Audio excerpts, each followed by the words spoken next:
As if Spin to Win wasn't already one of the most fun builds to play, Blizzard went and did this to make it absolutely insane. With the recent updates to the game, this is easily one of my favorite builds to play. I am so excited to share it with you. We still have a lot of testing to do, but let's break down what we've learned. Starting with the skills. 1 point into a lunging strike and then 1 point into enhanced lunging strike. We're going to put 1 point into Whirlwind. We don't need to get any damage from Whirlwind. Most of it's going to come from Dust Devils. We're going to put 1 point into Enhanced Whirlwind. This is going to give us some Fury generation. You're going to attack so fast with this build that you're going to drain your Fury incredibly quickly. So we're going to have a lot of ways to generate Fury with this build. We're going to go 3 points into Pressure Point here. That's going to give us a chance to make enemies vulnerable. A little bit of extra damage there. We're going to have 3 points into Imposing Presence. You're going to need some life here, especially since they took away the tempers. We're going to do 3 points into Martial Vigor.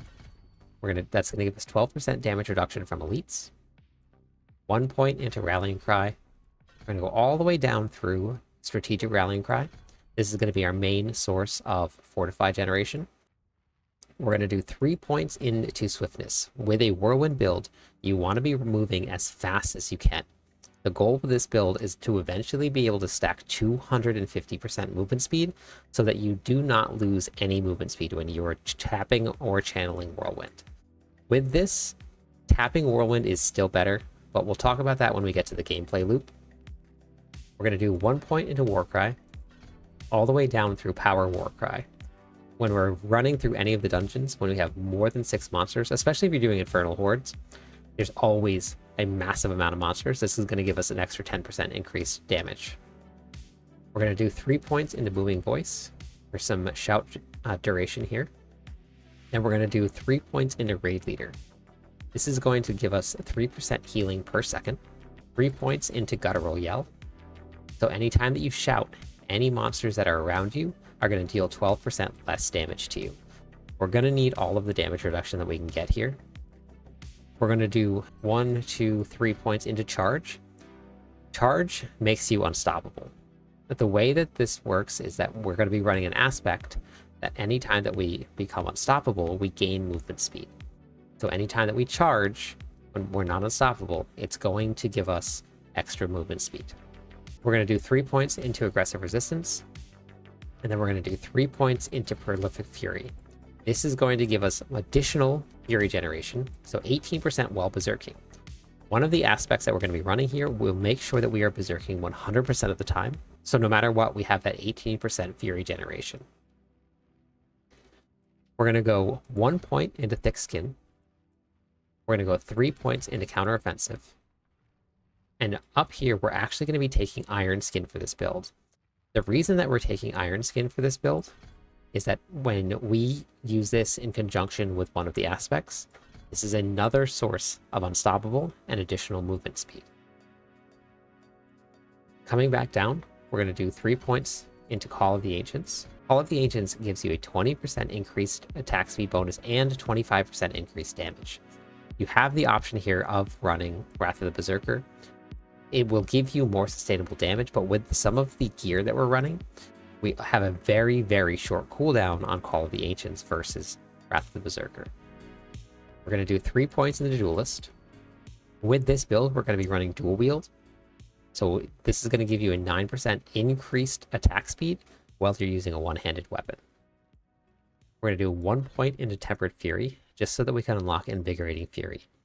This is going to be a really big source of healing every time that we spend 100 Fury, and we are going to spend it incredibly fast. We're going to gain 3,142 life. That is huge. This is going to be a bleed build, so we're going to be running Gushing Wounds. This was changed a lot from last season. With Gushing Wounds, it takes the bleed amount that you do, and you have a chance equal to your critical strike chance to increase that bleed by 70% multiplicative, and then you also increase it by 100% of whatever your critical strike damage bonus is. So what that means, and for me, my build is still under construction by a lot. My critical strike chance is still very, very low. I'm only running 40% critical strike chance. I need to be in the 75% range. That's done through greater affixes. I can also put emeralds into my gear. Dexterity equals critical strike chance. 100 dexterity is about 2% critical strike chance. So if you put 5 emeralds in, you get about 10% critical strike chance. That would help bump me up a little bit. But what Gushing Wounds, take your 40% critical strike chance. That's how often you're going to proc Gushing Wounds. Then it's going to take whatever your bleed amount is, multiply it by 1.7, and then it will add your critical strike damage bonus to that new number. It is doing a lot less than it did last season, so don't expect to see the same numbers that you did in the previous season, but it is still going to be a fun build to play. With the new attack speed that Whirlwind has, we're going to be applying bleed a lot more often. All right, I'm going to go over the Paragon board. Starting on the starter board here, we're going to be running Wrath. This is going to be super important because we're going to be attacking in so fast and spending Fury so quickly that we need to make sure that we're going to be generating Fury. So that skills that critically strike generate 3 Fury is going to be very important because that's going to run through anything that you have Fury generation on also. So this won't just remain 3. If you have additional Fury generation, that will scale up by however much you have. Moving up, this is going to be the Flawless Technique board. In this board, we're going to be running Undaunted.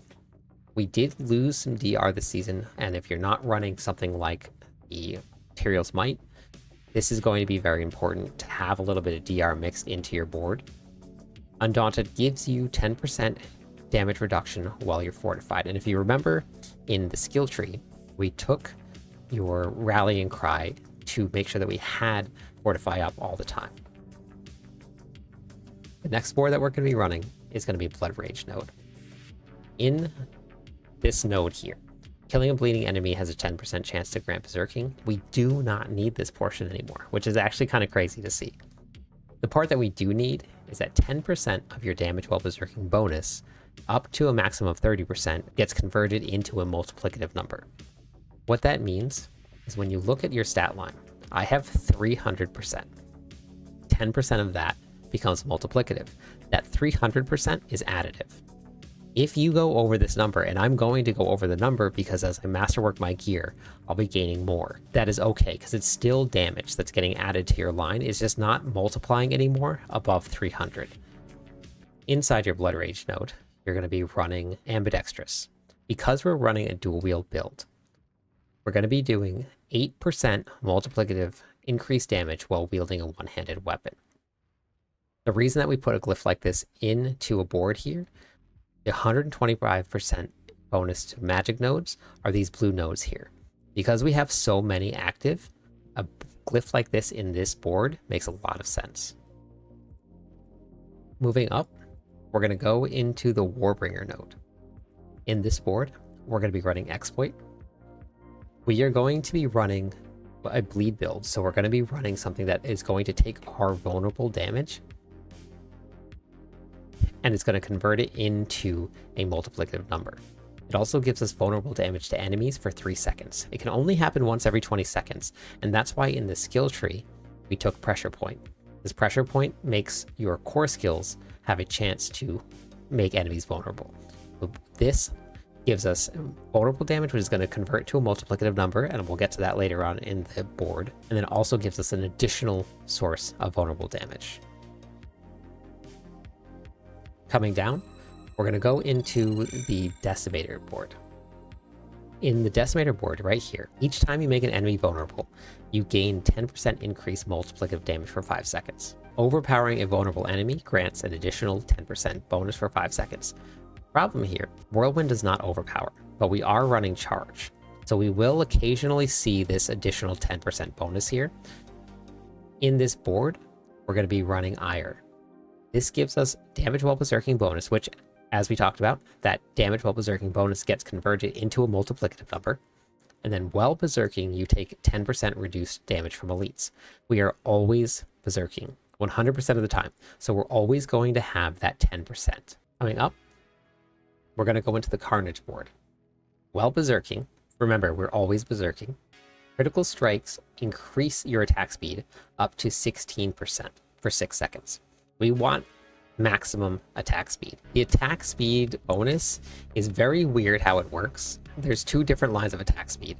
If you join the Discord that's in the link in the description, we have a link to that, and you can see where your character or whatever build you're running, whatever class it is, has 2 distinct lines, and then you can see what aspects and what abilities will get you to maximum.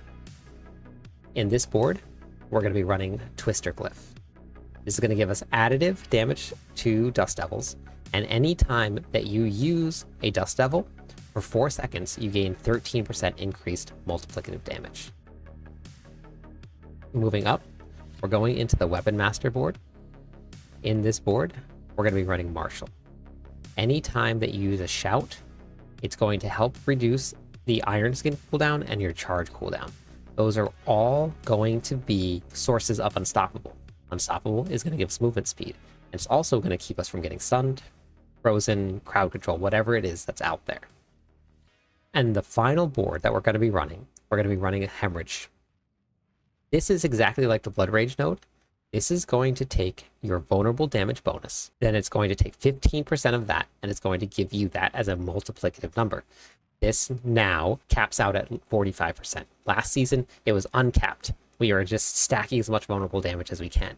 So now, when you hit that 45%, you don't need to really stack any more vulnerable damage.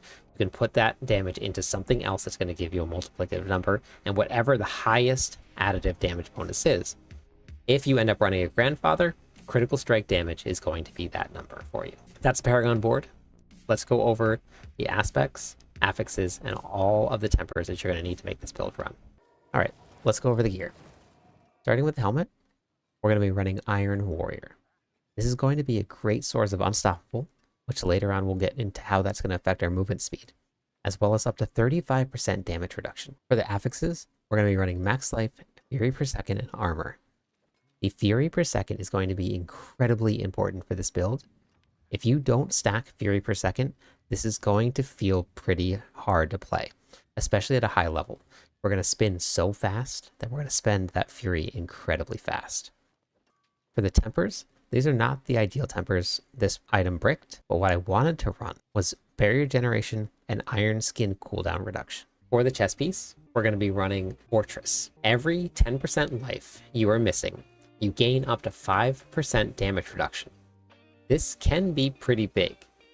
You can get up to 45% damage reduction if you've lost 90% of your life. That's really important because when you get down to that point, you want to have as little damage coming in as possible so that you can heal yourself back up. For the affixes, we're going to be running Strength, Max Life, and again, Fury per second. It's incredibly important. One of the most important things to make this build feel great. We're going to be running Iron Skin cooldown again, and then Barrier Generation for your tempers. For the gloves, we're going to be running Gore's Devastating Grip. This has attack speed and very high attack speed. Also, what is very unique to this piece of gear is it has movement speed. Now, why is that important? When you cast Whirlwind at level 100, when you have maximum movement speed, you actually lose 49% movement speed. That's a lot. So right now, I'm currently running 182%.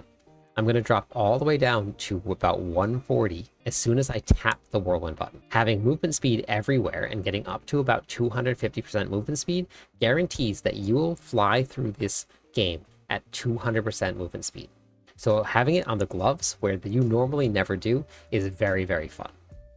You get 22% critical strike chance against close enemies, and then the ranks to Whirlwind don't matter all too much. I did a little bit of testing with the aspect on this, where it explodes, deals up to 70% of the base damage dealt as fire damage, but it seems to stack. I was hitting for millions with this, but I was only hitting for like maybe 40, 50,000 with Whirlwind itself. So somewhere the damage is scaling, so this is actually pretty nice. For the pants, currently I'm running Chariot Sparing. I got this as a really lucky drop. I needed the resistances. This is the sole reason that I was able to get my resistances to 70% without having to use other things like my tempers. So having this piece of gear is incredibly important, and the more that I masterwork it, the more my resistances go up that I gain. This also can give me up to 50% cooldown reduction on your Call of the Ancients. So Call of the Ancients could actually start coming up very, very quickly the more that we get this masterworked. For the boots, we're going to be running Ghostwalker. Remember, when we went over the helmet, Iron Skin is going to be granting Unstoppable. Charge is also going to grant Unstoppable. Every time that we either use Iron Skin, Rallying Cry, or Charge, we're going to be gaining Unstoppable. This will give us that additional up to 25% movement speed. The goal is to get to 250% movement speed minimum. For the affixes, we're going to be running Strength, Max Life, Fury per second. Now, this is not what I wanted to be running. What I wanted to be running here, instead of running the Strength on this, I wanted to actually be running movement speed. If I had movement speed on here, I would be movement speed capped, and I wouldn't have to worry about it at all. I would be movement speed capped. When you're berserking, you gain an additional 15% movement speed, and with Ghostwalkers, you gain 25% movement speed. That gives me 250% movement speed. I'd be capped. That's exactly what I wanted. So with these boots here, when you follow along in the planner, make sure you get movement speed, max life, fury per second, and then for your tempers, barrier generation. And we're taking barrier generation because we're running Iron Skin. It's going to increase the barrier that Iron Skin is giving, and then movement speed for the final temper. For the bludgeoning weapon, we're going to be running Berserk Ripping. This is going to be the main source of our bleed. Whenever you deal direct damage while berserking, inflict 60% of the base damage dealt as bleeding damage over time. We are always berserking, so we're always going to take 60% of the base damage. And there are a lot of things that will not work for Berserk Ripping. And again, if you haven't joined Discord, it's all posted there. For the affixes, we're going to be running Max Life, and I actually have enough Fury generation that I can get rid of that Fury on kill, and I can run Strength. Strength is actually a damage multiplier. You get 10% of whatever your strength is as skill damage. So it is actually really beneficial to have Strength. Strength is also armor. You see I'm over armor cap, but that it's still going to be very, very beneficial, and we don't need the Fury on kill. We're going to critical strike damage or vulnerable damage, which is both inside of that temper. Whichever one rolls higher and you're not going to brick it, take those. For your tempers, we're going to be running Chance to Cast Dust Devils twice, and then critical strike damage. Because we're not running a Grandfather, if we don't masterwork this, we can have Chance to Cast Dust Devils twice on both of our two-handed weapons, and we'll hit 100%. For the dual wield weapon, we're going to be running Fierce Winds. Your shouts are going to generate 3 Dust Devils. The bottom part of this aspect, your Dust Devils are up to 20% bigger, and then they deal 1% increased damage for each 1% of their increased size. What that means, we've already gained, for me, 17% increased size. So I'm now getting 17% increased multiplicative damage. If you look at my temper, I have 42% increased size.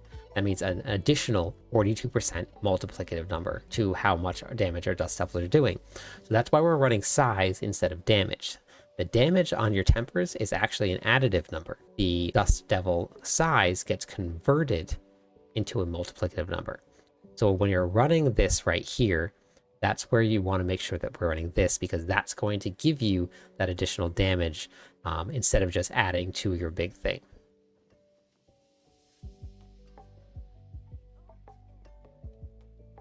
Instead of adding to the big bucket of additive damage. For the affixes, we're going to be running Strength, Max Life, Critical Strike damage. For the tempers, we're going to be running Damage while berserking, and again, Dust Devil size. For the second dual wield weapon, I'm going to end up running 2 swords. I may end up messing around with running an axe and a sword, depending on where I put in the glyphs. But for now, I'm going to be swapping to a sword eventually. I have it tempered, I just need to masterwork it. We're going to be running Devilish on this. After generating 100 Fury, your next direct damage creates 2 Dust Devils. We have a chance to cast Dust Devils twice at 100%, so we're going to generate 4 Dust Devils. The interesting thing about this, and I'm going to test this out, and I'll update the planner if I need to. We generate only up to 15 Dust Devils. This is the weakest out of all of the Dust Devils. This one is 2,500. This is 2200, and this is 9000. If we are clogging up our 15 Dust Devils with the weakest ones, we are actually probably going to be doing less damage than we want to be doing. So I'm going to mess around with taking this on and off, and then I'll have the planner updated with a post-edit section in the video. So this we'll get back to, but for now we're going to keep Devilish on, because if you're just starting out this build, you may not be generating Fury as often or as fast. So this will just be a little bit of extra damage boost to make sure that you're constantly doing damage. For the affixes, we're going to be running Strength, Max Life, Vulnerable Damage, or Critical Strike Damage. If your Vulnerable Damage is maxed at that 45% that we went over in the Paragon board, then you're going to want to run Critical Strike Damage, because if you look at the amount of Critical Strike Damage that you get, it's higher than the Vulnerable Damage. And anywhere you get additive damage, you take the higher number, and then that's going to be the better number to take. For the Tempers, we're going to be running Damage while Berserking, and then Dust Devil Size again, so that we're making sure we're getting the maximum bonus from Fierce Winds. Talking in my my build guide voice, I have to like burp sometimes, and like my throat gets dry. It's weird. Oh, I have a build guide voice. For the slashing weapon, we're going to be running Dust Devils. This is going to be your strongest Dust Devil. This is why we tap the Whirlwind button. Whirlwind leaves behind a Dust Devil. That is every single time that we cast Whirlwind, it's going to leave it. It also will cast it as we channel. When we get into the gameplay loop, I'll go over exactly why and how tapping looks versus channeling. For the affixes, again, this one, we can replace that Fury on kill now. We're going to do Strength, Max Life, Critical Strike Damage, Vulnerable Damage for the Tempers. Unless you are capped, then it's going to be Critical Strike Damage. And then chance to cast Dust Devils twice. If you find yourself running out of Fury, you can keep the Fury on kill. It does help when you're running through stuff that you can kill quickly. If you're in something like a pit and you're pushing the pit and you can't kill those monsters quickly, you won't see much benefit from this. This is great in things like Helltide, when you need to run out there and you're not fighting monsters that are constantly going to be hitting you. They're constantly going to be generating Fury because you're going to be critically striking all the time. Fury on kill helps a lot out in the open world. For the ring, we're going to be running Loop of Anger Management. This right here is absolutely insane. And when I tested in the PTR, I was hoping that they did not nerf it, and they didn't. Well above 42 Fury. As low as 40, you are Berserk, but you lose 2 Fury per second. Just 2. That's it. 100% of the time, we are Berserking.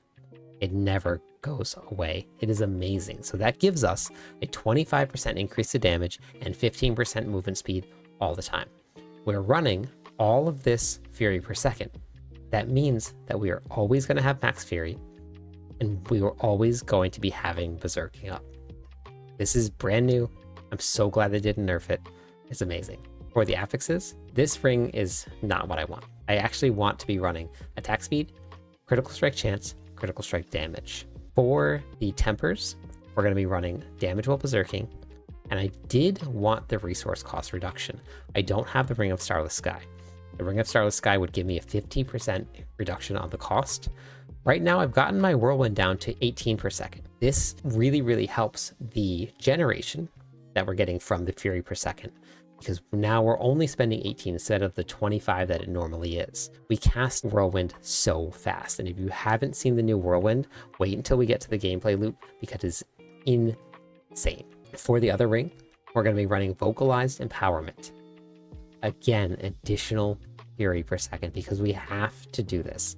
While your shouts are up, your shout skills generate 9 primary resources per second while active.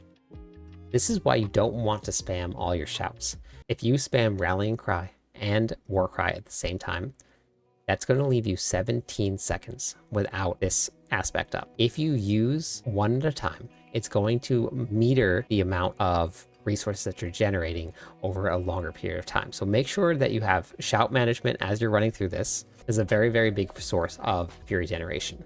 For the affixes, we're going to be running attack speed, critical strike chance, and I wanted to be running critical strike damage here instead of strength, but strength is a good option for you. Vulnerable damage unless you're capped, and then resource cost reduction. This is going to be until you get the Harlequin's Crest, which is going to give you the 20% resource generation. And then if you get the Ring of Starless Sky, it's also going to take away that 50% resource cost. So until you get those two, we have to run the resource cost reduction here. For the amulet, we're going to be running accelerating. Critical strikes with core skills, which Whirlwind is a core skill, increase your attack speed by 37.5%. That's the reason that we put this on the amulet. We put this here so that we can get that additional 1.5% to an aspect.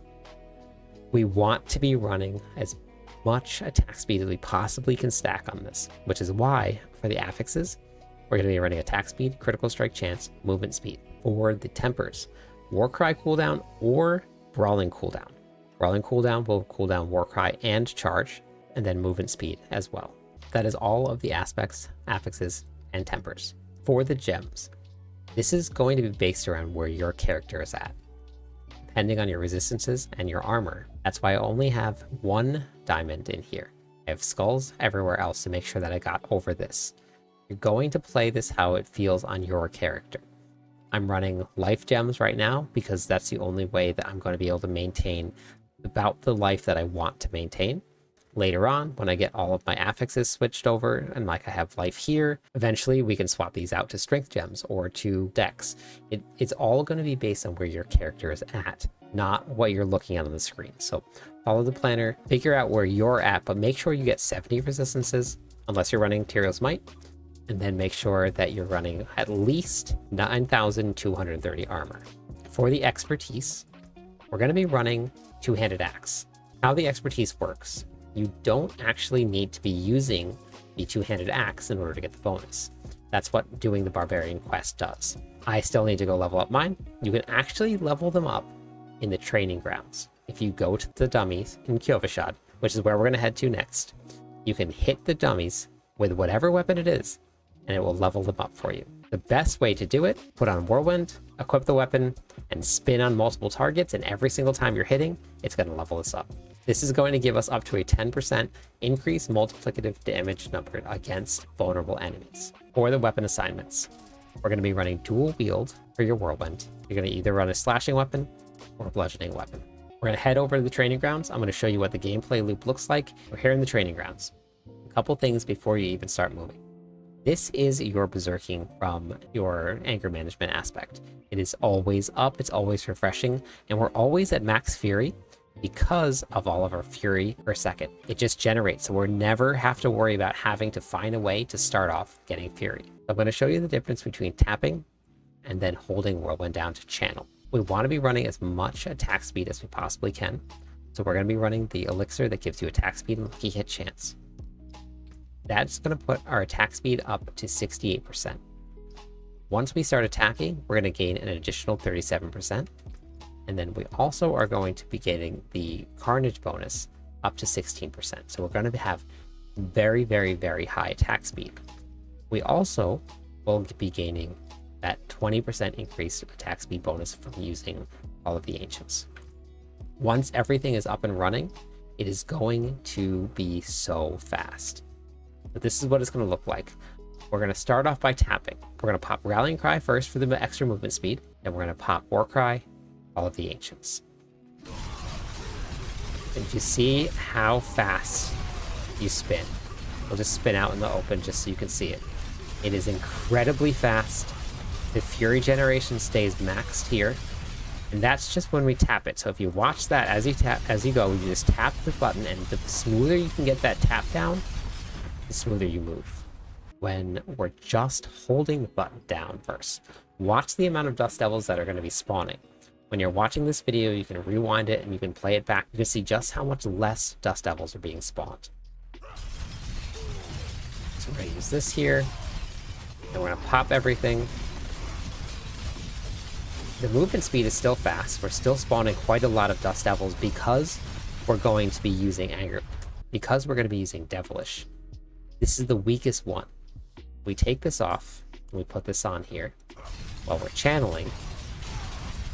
This is the difference between having devilish on and then when we start tapping, you see the increase in dust devils here. This is tapping and this is spinning. So unfortunately, spinning is not the way to go. We cannot be channeling this. We have to be tapping because the amount of dust devils that we get when we're tapping the button is way, way higher. And those are going to be the stronger of the two. That's pretty much it for the gameplay loop. Anytime the iron skin comes up that you need it, pop it. That's going to give you unstoppable as well. Makes you faster because we're going to be running ghost walkers. Same thing with charge. Every time you charge, you're going to get unstoppable too. So this is going to give you that extra movement speed bonus.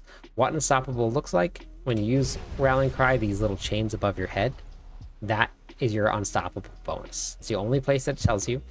Once that's gone, that means that you are no longer unstoppable, and then you have 4 additional seconds of movement speed from ghost walkers. That's the video. I'm live on YouTube and Twitch pretty much every single night. Drop in, let's theory craft together. Catch you on the clip side.